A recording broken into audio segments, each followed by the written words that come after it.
باللہ من الشیطان الرجیم بسم اللہ الرحمن الرحیم قال اللہ تبارک و تعالی فی القرآن المجید والفرقان الحمید یا ایہا الذین آمنوا توبوا الی اللہ توبۃ نصوحا وقال اللہ تبارک و تعالی فی مقام آخر توبوا الی اللہ جميعا ایہا المؤمنون لعلکم تفلحون وقال النبی صلی اللہ تعالی علیہ وسلم التائب من الذنب كمن لا ذنب له صدق اللہ مولانا العظیم وصدق رسوله النبی الامین المتین المبین المعین المختار الکریم ونحن على ذلك لمن الشاہدین والشاکرین والحمد للہ رب العالمین۔ حضرات گرامی، آئیے کچھ معروضات پیش کرنے سے قبل ہم اور آپ مل کر انتہائی ادب و احترام کے ساتھ اپنی اور ساری کائنات کے مرکز عقیدت آقائے دو جہاں حضور رحمت عالم سرور کائنات جناب محمد الرسول اللہ ارواحنا فداہ صلی اللہ تعالی علیہ وسلم کی بارگاہ پر انوار میں اپنے قلوب و اذہان کو منور و مجلہ و مصفہ و مزکہ کرنے کے لیے، اپنے سینے کو محبت رسول کا مدینہ بنانے کے لیے، غلامی مصطفیٰ کا ثبوت دیتے ہوئے مدینی کی طرف لو لگا کر گنبد خضرا کو نگاہوں میں سما کر بارگاہ رسول میں جھوم جھوم کر ہدیہ درود پیش کریں۔ پڑھے بآواز بلند اللہم صلی علی سیدنا وعلی آل سیدنا ونبینا مولانا محمد معدن الجود والکرم وآلہ الکرام ابنہ الکریم وبارک وسلم۔ رسول اور آل رسول پر ایک مرتبہ اور پڑھ لیں اللہم صلی علی سیدنا وعلى آل سيدنا ونبينا مولانا محمد معدن الجود والكرم وآلہ الكرام ابنہ الكریم وبارک وسلم۔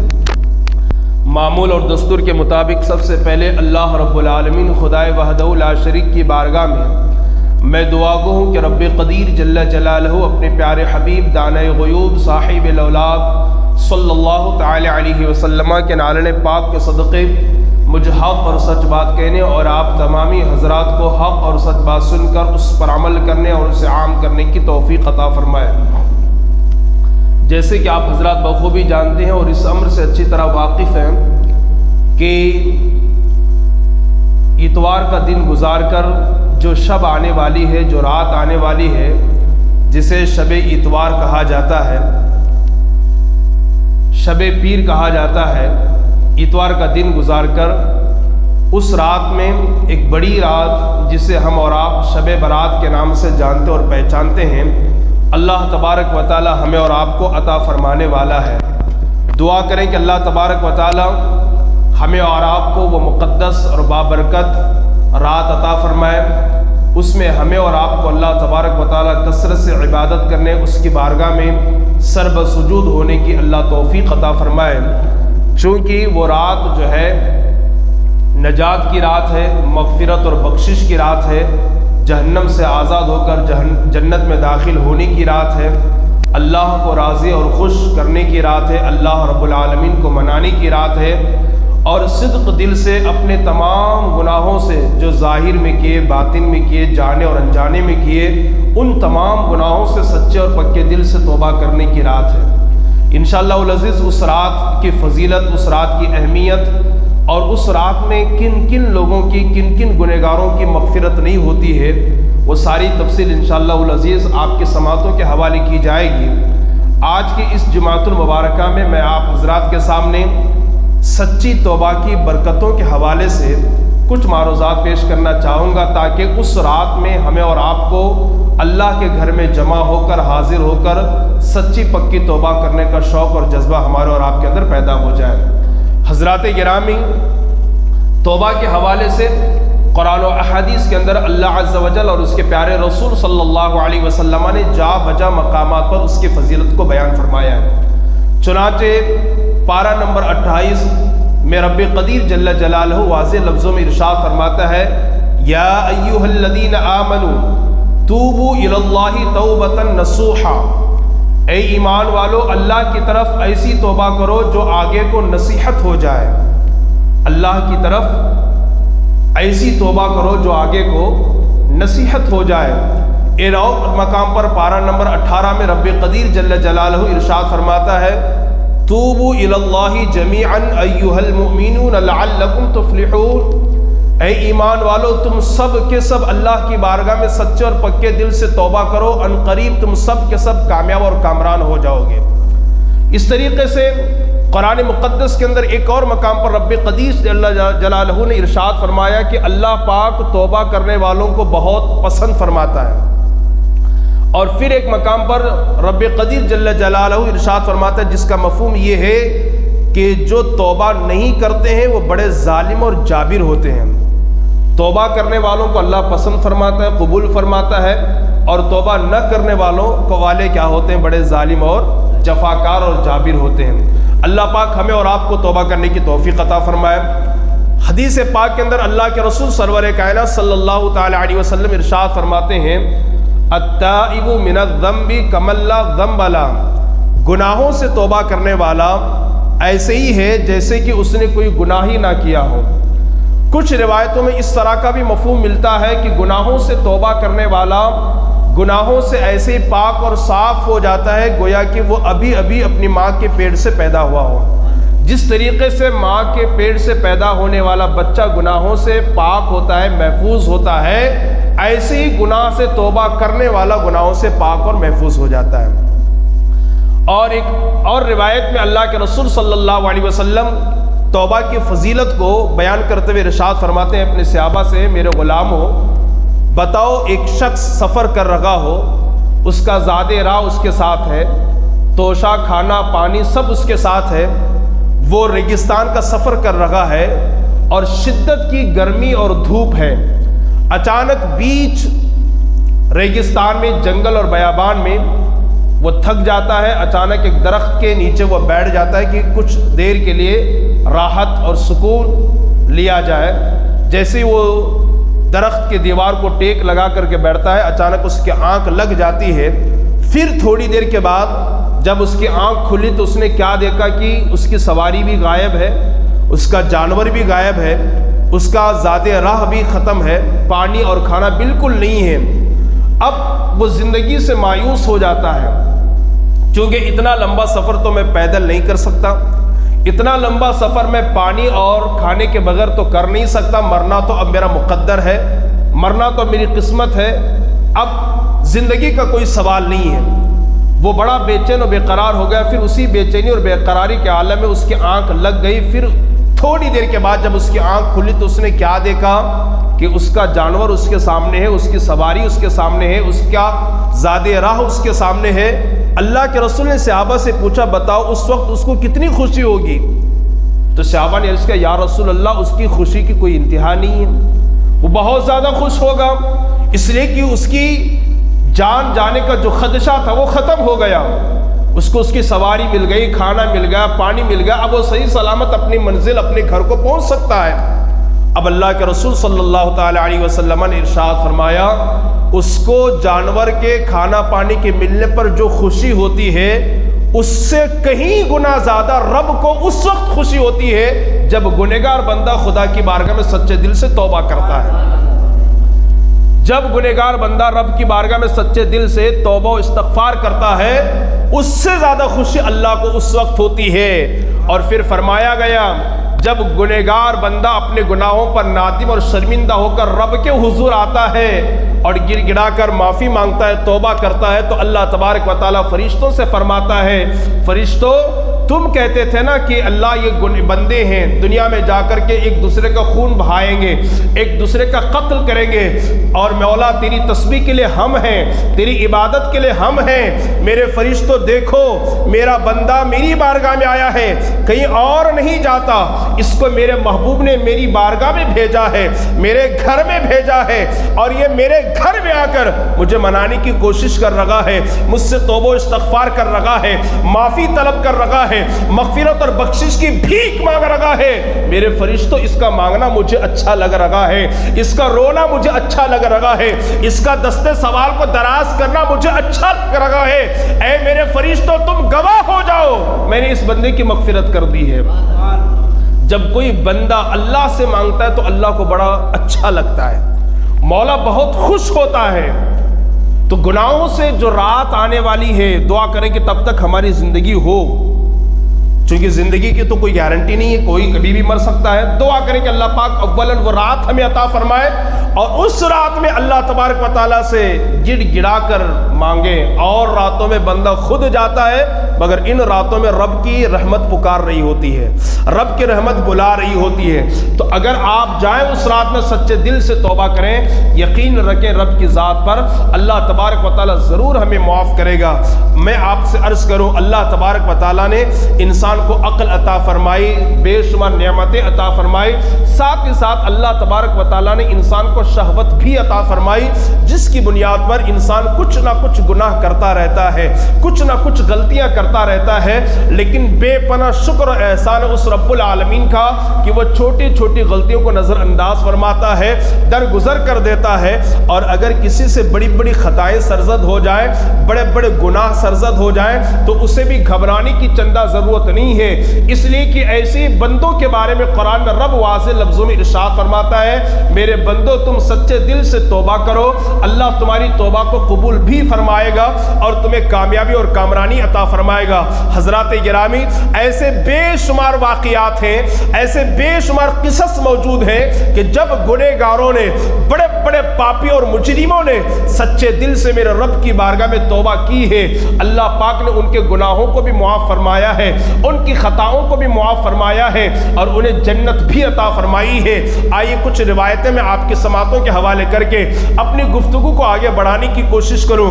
بنی اسرائیل کے اندر حضرت موسیٰ علیہ السلام کے دور پاک کے اندر ایک بڑا ہی مجرم اور پاپی اور گنہگار انسان تھا۔ اس قدر اس نے گناہ کیے تھے کہ اس کے گناہوں کی نحوست کی وجہ سے وہ جس آبادی میں رہتا اللہ کا عذاب نازل ہونے والا تھا۔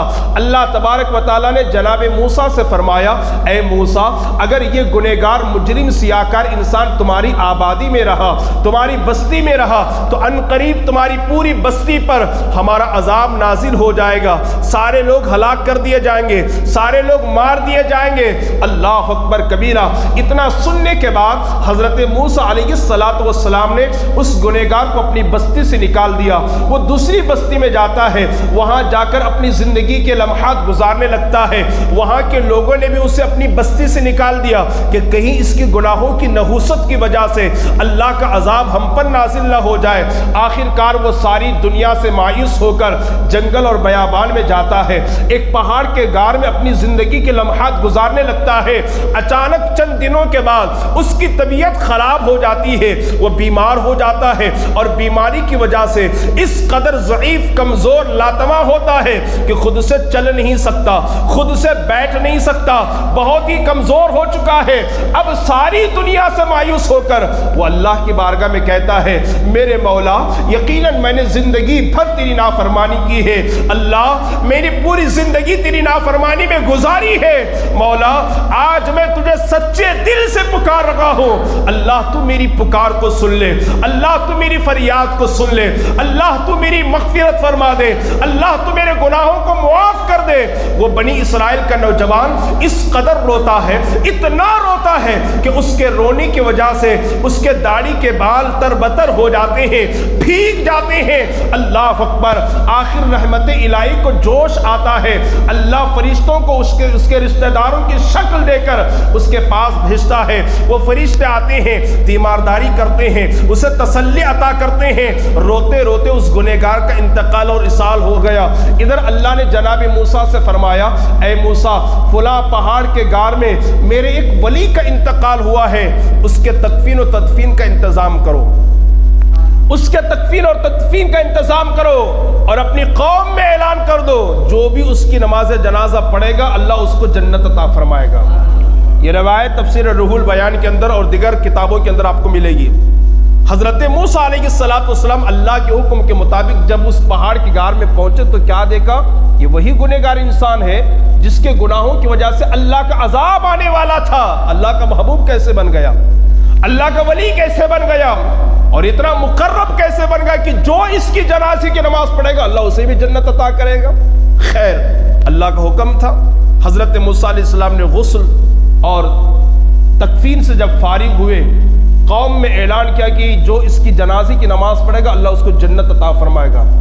لوگ چوک در چوک، گروہ در گروہ، قافلہ در قافلہ، جماعت در جماعت آئے اور اس کی نماز جنازہ لوگوں نے پڑھی، جناب موسیٰ نے پڑھائی۔ لوگوں کو اشتیاق ہوا، شوق پیدا ہوا، آخر دیکھا جائے یہ کون اللہ کا محبوب ہے کہ جس کی نماز جنازہ پڑھے تو اللہ ہمیں جنت عطا فرمائے۔ تو جب اس کے چہرے کو سے کپڑا ہٹایا گیا تو قوم نے دیکھا کہ وہی گنہگار انسان ہے جس کی وجہ سے اللہ کا عذاب آنے والا تھا۔ موسیٰ علیہ السلام سے کہا حضور اتنا بڑا پاپی جس کی وجہ سے عذاب الہی آنے والا تھا، یہ اللہ کا ایسا محبوب کیسے بن گیا؟ حضرت موسیٰ نے اللہ سے پوچھا تو اللہ نے جواب میں ارشاد فرمایا موسیٰ یقیناً وہ بڑا پاپی، بڑا مجرم، بڑا خطاکار، بڑا گنہگار تھا، لیکن مرنے سے پہلے اس نے ہماری بارگاہ میں سچے اور پکے دل سے توبہ کر لی ہے تو ہم نے اسے کے گناہوں کو معاف کر کے یہ مقام اور مرتبہ عطا کیا ہے۔ آپ ذرا سوچئے بنی اسرائیل کا یہ کتنا بڑا پاپی سچے دل سے مرنے سے پہلے توبہ کر لے، اس کو یہ مقام مل سکتا ہے۔ ہم امت محمدیہ ہو کر اگر حضور کے وسیلے سے اس بڑی رات میں سچے دل سے توبہ کریں تو کیا اللہ ہمارے گناہوں کو معاف نہ فرمائے گا؟ بلا شبہ معاف کرے گا۔ تو جوق در جوق آئیے اس رات، جماعت در جماعت، گروہ در گروہ، گھر سے نکل کر کے آئیے، وہاں یہاں بیٹھ کر وقت کو ضائع کرنے کی بجائے، چونکہ یہ راتیں زندگی میں ہمیشہ نہیں ملا کرتی بلکہ کبھی کبھار ملا کرتی ہے، ہو سکتا ہے آپ کی توبہ قبول نہ ہو، کسی اور کے صدقے میں اللہ ہمارے گناہوں کو معاف کر کے جنت عطا فرما دے۔ اللہ تبارک و تعالیٰ بڑا غفار ہے، بڑا غفار ہے۔ دیکھیے کتنا بڑا وہ غفار ہے۔ ایک اور روایت سماعت فرمائے، ایک صحابی ہے جن کا نام حضرت معیز رضی اللہ تعالیٰ عنہ۔ اللہ تبارک و تعالیٰ نے بڑے بڑے پاپیوں، مجرموں، گنہگاروں کو معاف کیا ہے اور آج بھی وہ معاف کرتا ہے اور قیامت تک معاف کرے گا۔ جب تک توبہ کا دروازہ کھلا ہے تو ہم جب بھی توبہ کریں گے اللہ توبہ ہماری قبول فرمائے گا۔ حضرت معیز رضی اللہ تعالیٰ عنہ حضور صلی اللہ علیہ وسلم صحابہ کے ساتھ بیٹھے ہیں، وہ روتے ہوئے گڑ گڑاتے ہوئے حضور کی بارگاہ میں آئے، یا رسول اللہ میں تو تباہ ہو گیا، میں تو برباد ہو گیا، یا رسول اللہ مجھ سے خطا ہو گئی، گناہ ہو گیا۔ رسول گرامی وقار صلی اللہ علیہ وسلم نے پوچھا معیز بتاؤ تم سے کون سی خطا ہو گئی ہے، کیوں رو رہے ہو؟ کہا یا رسول اللہ اتنا بڑا جرم ہوا کہ بتانے کی ہمت مجھ میں نہیں ہے۔ صحابہ نے تسلی دی، کہا ہم آپ کے ساتھ ہیں، کہو حضور ہمارے آقا ہیں، ہمارے مولا ہیں، ہمارے حبیب ہیں، ہمارے پیغمبر ہیں، بتاؤ جو دعا یہاں سے ملے گی اس پر عمل کر لینا۔ بڑے کانپتے ہوئے تھراتے ہوئے حضرت معیز نے کہا یا رسول اللہ مجھ سے گناہ سرزد ہوا ہے اور زنا مجھ سے سرزد ہوا ہے۔ اللہ اکبر کبیرہ۔ اتنا سننا تھا کہ صحابی رسول حضرت معیز رضی اللہ تعالی عنہ نے جیسے یہ کہا رسول گرامی وقار صلی اللہ علیہ وسلم کا چہرہ سرخ ہو گیا اور آقا نے اپنے چہرے انور کو معیز سے پھیر لیا اور کہا میرے غلاموں یہ معیز ہے جنہوں نے زنا کا ارتکاب کیا ہے، جنہوں نے گناہ کیا ہے، انہیں ہماری بارگاہ سے دور کر دیا جائے۔ اتنا سننا تھا کہ حضرت معیز رضی اللہ تعالی عنہ حضور کی بارگاہ میں گر جاتے زمین پر اور پھوٹ پھوٹ کر کے رونے لگتے ہیں اور عرض کرتے ہیں یا رسول اللہ، یا حبیب اللہ، اگر آپ بھی مجھے اپنی بارگاہ سے نکال دے میں کہاں جاؤں، کس سے مدد طلب کروں، کس سے فریاد کروں اور کس سے اپنی بات عرض کروں؟ اللہ اکبر۔ اس کے بعد میرے نبی نے فرمایا میرے غلاموں انہیں کھینچ کر کے لے جاؤ، پہاڑ کی چوٹی پر لے جاؤ، پہاڑ کی بلندی پر لے جاؤ اور انہیں پتھر مار کر کے ہلاک کر دو، انہیں سنسار کر دو، ختم کر دو۔ اللہ اکبر۔ زنا کرنے والی کی سزا اسلامی حکومت میں یہ ہے اسے سنسار کیا جاتا ہے۔ سنسار کا مطلب یہ کہ بیچ میں کھڑا کر کے چاروں طرف سے اتنے پتھر مارے جائیں کہ وہ ہلاک ہو جائے، مر جائے۔ اللہ کے نبی نے فرمایا جاؤ لے جاؤ انہیں ختم کر دو۔ اللہ اکبر کبیرہ۔ اللہ کے رسول کے فرمان کے مطابق حضرت معیز کو پہاڑ کی چوٹی پر لے جاتے ہیں صحابہ اور بیچ میں کھڑا کر کے اتنے پتھر مارے گئے، حضرت معیز کا وصال اور انتقال ہو گیا۔ اور جب ان کی میت کو لایا گیا اللہ کے رسول نے نماز جنازہ پڑھائی اور جب جنازہ پڑھانے کے لیے حضور آگے تشریف لے گئے، عمر ابن خطاب نے عرض کیا یا رسول اللہ کیا آپ ان کی نماز جنازہ پڑھائیں گے؟ میرے آقا صلی اللہ علیہ وسلم نے ارشاد فرمایا عمر میرے غلام معیز نے ایسی سچی توبہ کی ہے، اللہ کی بارگاہ میں ایسی توبہ کی ہے، قسم رب کعبہ کی اگر ان کی توبہ کو پوری دنیا کے انسانوں پر پھیلا دی جائے اللہ ان کی توبہ کی برکت سے سارے انسانوں کی مغفرت فرما دے۔ ایسی سچی توبہ انہوں نے کی ہے اور انہوں نے اللہ کو راضی کرنے کے لیے اپنی جان کو پیش کر دیا ہے، کیا میں اس کی جنازے کی نماز نہ پڑھاؤں؟ خود اللہ کے رسول صلی اللہ علیہ وسلم نے ان کی نماز جنازہ پڑھائی ہے۔ آپ ذرا سوچو اور اندازہ لگائیں، حضرت معیذ نے موت سے پہلے رب کی بارگاہ میں ایسی سچی توبہ کی ہے کہ حضور فرماتے ہیں ان کی اس توبہ کو ساری دنیا کے انسانوں پر پھیلا دیا جائے تو اللہ تبارک و تعالیٰ ان کی توبہ کی برکت سے سب کی مغفرت فرما دے۔ ایسی سچی توبہ انہوں نے کی۔ جب جو مجرم اللہ کے حضور آیا، اللہ کی بارگاہ میں حاضر ہوا اور سچے دل سے اس نے توبہ کی تو اللہ نے اس کی توبہ قبول فرمائی ہے۔ ایک اور سنی روایت، ایک عورت حضور کی بارگاہ میں آئی اور اس کی یا رسول اللہ مجھ پر حد جاری فرمائیں، مجھے میری غلطی اور گناہ کی سزا عطا فرمائیں، اور بہتر یہ کہ اگر ہم سے بھی کوئی خطا ہو جانا تو اس کی سزا یہی بھگتنے کی کوشش کرے۔ کچھ لوگ ٹھوکر لگ کر کے گر جاتے ہیں، کبھی کسی کی انگلی دروازے میں پھنس جاتی ہے، کبھی کسی کو کچھ ہو جاتا ہے، وہ ناراض ہو جاتا ہے، مجھے ایسا ہو گیا۔ حالانکہ میں آپ کو بتاؤں، اللہ تعالیٰ جس بندے سے محبت کرتا ہے اس کے گناہوں کی سزا اسے دنیا ہی میں عطا فرماتا ہے، دنیا میں۔ چونکہ دنیا کی سزا کو بھگتنا بہت آسان ہے، آخرت کا عذاب بھگتنا بہت بھاری ہے۔ اسی لیے ہاروت ماروت جو دو فرشتے تھے نا، ان سے جو خطا ہوئی نا، یہ واقعہ بہت تفصیل طلب ہے۔ حضرت ادریس سے اللہ نے فرمایا، ادریس یہ گرچہ دونوں فرشتے اور فرشتوں میں بہت اعلیٰ ہیں لیکن ان سے خطا ہوئی ہے، اب انہیں سزا ملنی ہے یا تو دنیا میں یا تو آخرت میں۔ پوچھو کون سی سزا چاہیے، دنیا میں یا آخرت میں؟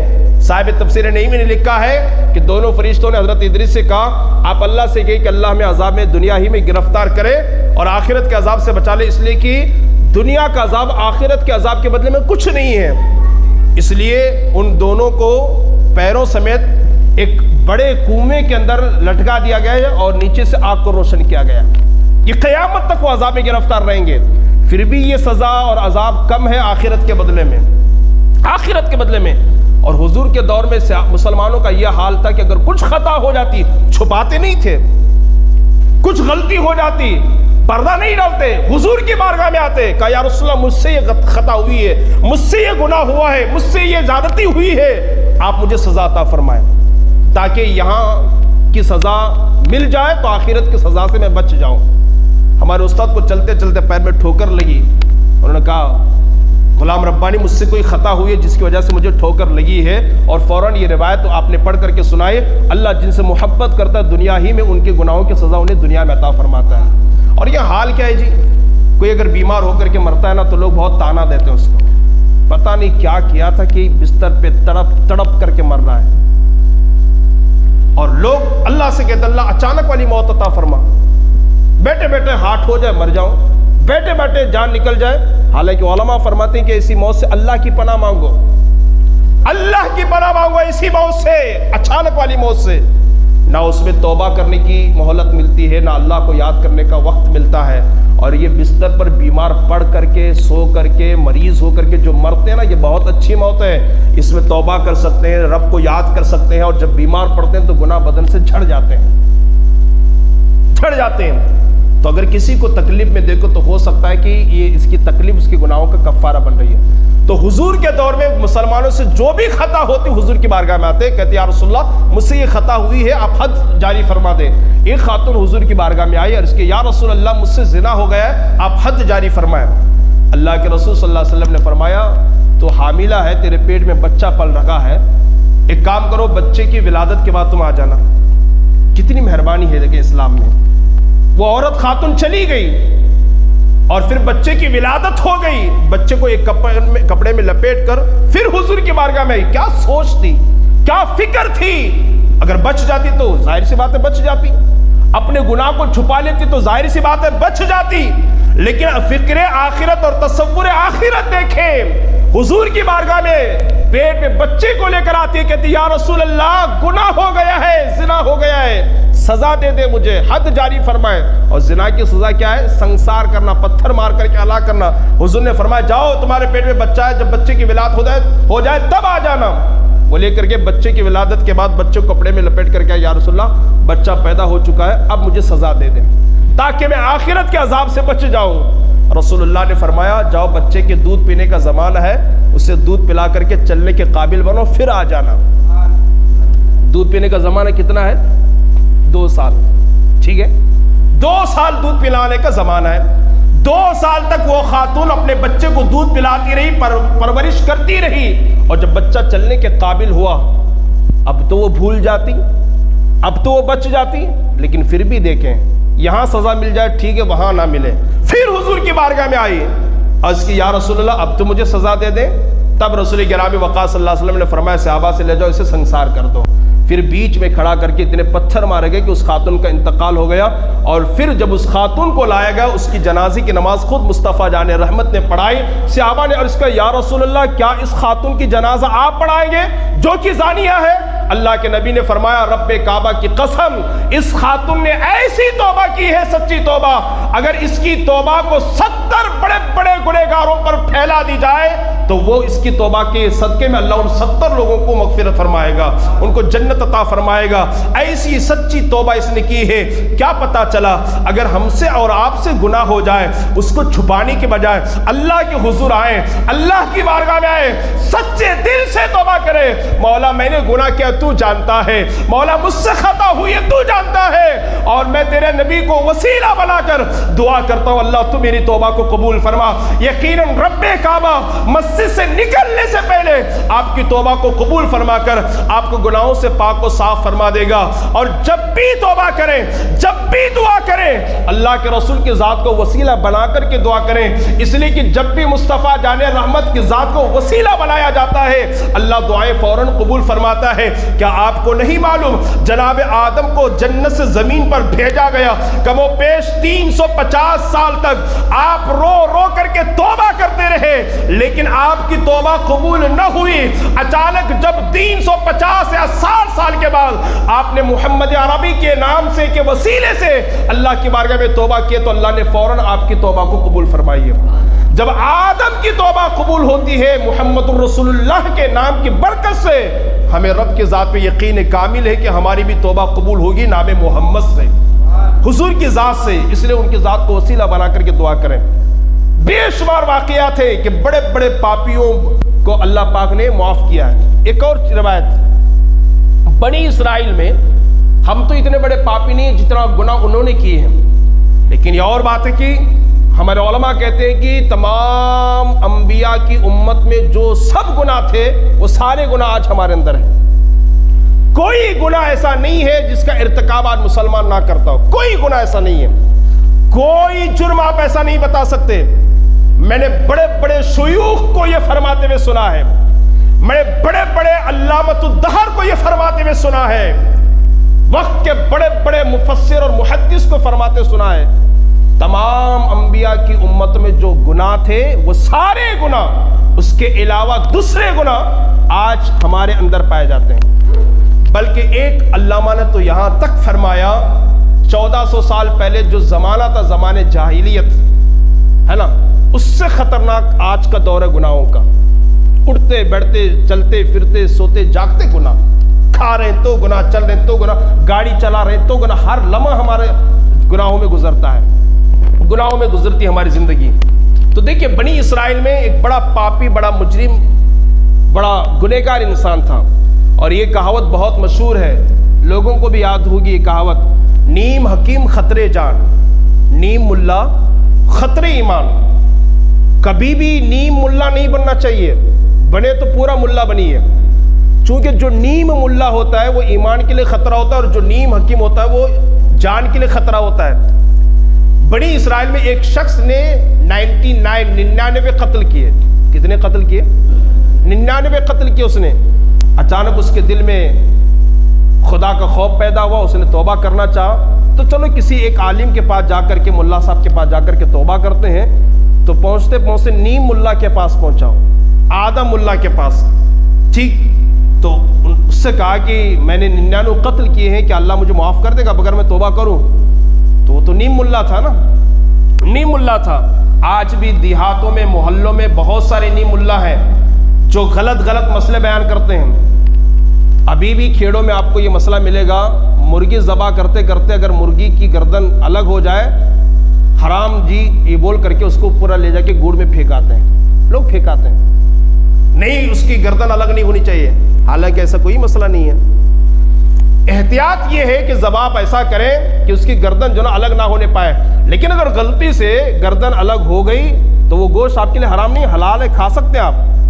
لیکن شہر میں اور دیہات میں آج بھی کئی لوگ مرغی ذبح کرتے کرتے، مرغا ذبح کرتے کرتے اگر اس کا سر الگ ہو جائے تو پھینک دیتے ہیں اس کو، آج بھی کھیڑوں میں پھینکتے ہیں، غلط ہے۔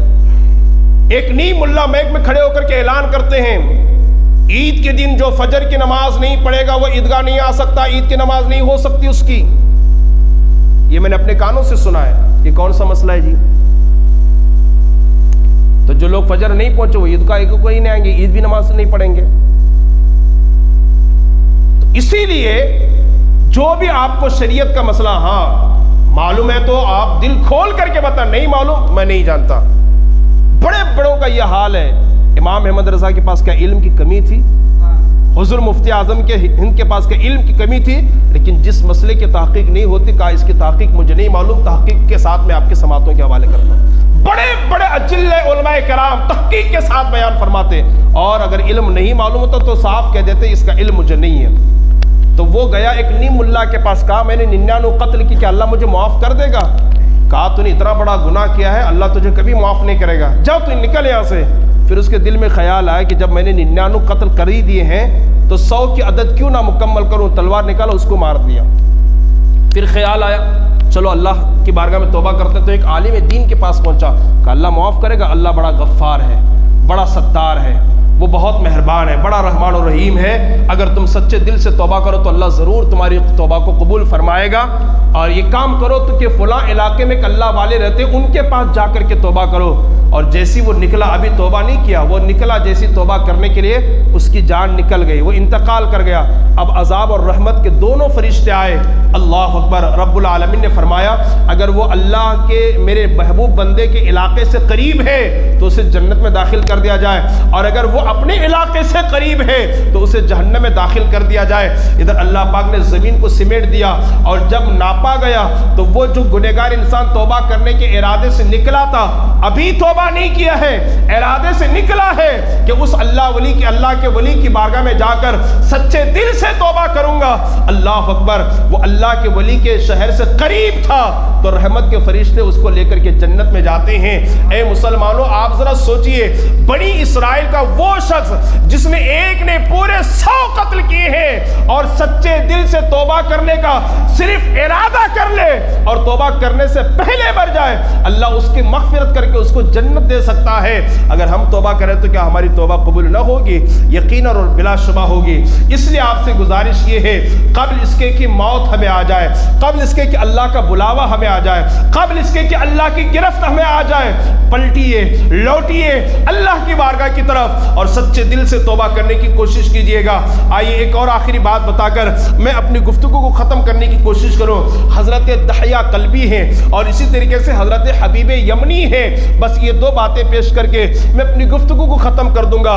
ایک ہے حضرت حبیب یمنی، یمن کے رہنے والے، یہ بڑے اللہ کے نیک ولی گزرے ہیں، لیکن ولایت کا مقام پانے سے پہلے بڑے پاپی اور مجرم اور گنہگار تھے، سود کا کاروبار کیا کرتے تھے، اللہ اکبر کبیرہ۔ یہ سود کا کاروبار کرتے اور جس کو سود کا پیسہ دیتے روزانہ صبح میں اس سے وصول کرنے کے لیے خود جاتے، اللہ اللہ، بڑے گناہ انہوں نے کیے تھے، بڑا ان کا کاروبار تھا سود کا۔ آج بھی لوگ سود کا استعمال کرتے ہیں۔ میں شب برات میں آپ کو بتاؤں گا کہ اتنی مقدس رات میں اگر کسی کی مغفرت نہیں ہوتی ہے اور بخشش نہیں ہوتی ہے، دعا قبول نہیں ہوتی ہے، وہ سودی کاروبار کرنے والے ہیں جن کو اللہ ایسی رات بھی اللہ تعالیٰ معاف نہیں کرتا ہے۔ ہاں اگر وہ رو رو کر کے سچے دل سے توبہ کر لے تب اللہ انہیں معاف کرتا ہے۔ حبیب یمنی ہے، وہ سودی کاروبار کرتے ہیں، پیسہ دیتے ہیں اور دے کر کے صبح صبح روزانہ جاتے ہیں لوگوں کے گھر پر وصول کرنے کے لیے، نفع لینے کے لیے۔ ایک دن ایک شخص کے گھر پر جاتے ہیں، گھر کے اندر آپ جو ہے آواز دیتے ہیں، گھر سے اندر سے آواز آتی ہے میرا شوہر گھر پر نہیں ہے۔ تو حضرت حبیب یمنی نے کہا مجھے کچھ نہیں سننا، بس مجھے نفع چاہیے۔ اللہ اللہ اکبر کبیرہ۔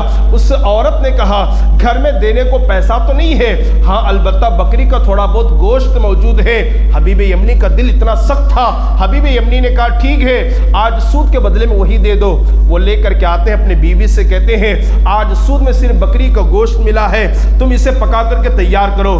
بیوی نے سالن پکایا، دسترخوان پہ رکھا گیا، اور دسترخوان پر جیسے حبیب یمنی کھانے کے لیے بیٹھتے ہیں، جانتے آپ جیسے برتن کو ہٹایا گیا تو کیا دیکھا کہ برتن کے اندر سالن نہیں بلکہ پورا کا پورا خون موجود ہے، پورا سالن خون میں تبدیل ہو چکا ہے۔ حضرت حبیب یمنی کے جسم کے رونگٹے کھڑے ہو گئے، تھر تھر کانپنے لگے، کیا میرا گناہ اتنا بڑھ گیا کہ اب میرے گھر کا سالن وہ خون میں تبدیل ہوتا ہے؟ کھائے بغیر فوراً اٹھ گئے توبہ کرنے کے لیے۔ اور اس وقت کے جو سب سے بڑے عالم دین تھے امام حضرت حسن بصری رضی اللہ تعالیٰ عنہ، وہاں تشریف لے گئے، اور لے جانے کے بعد جب راستے میں جا رہے تھے کہ چلو ان کے ہاتھ میں ہاتھ دے کر کے توبہ کرتا ہوں، تو بیچ راستے میں کچھ بچے کھیل رہے تھے۔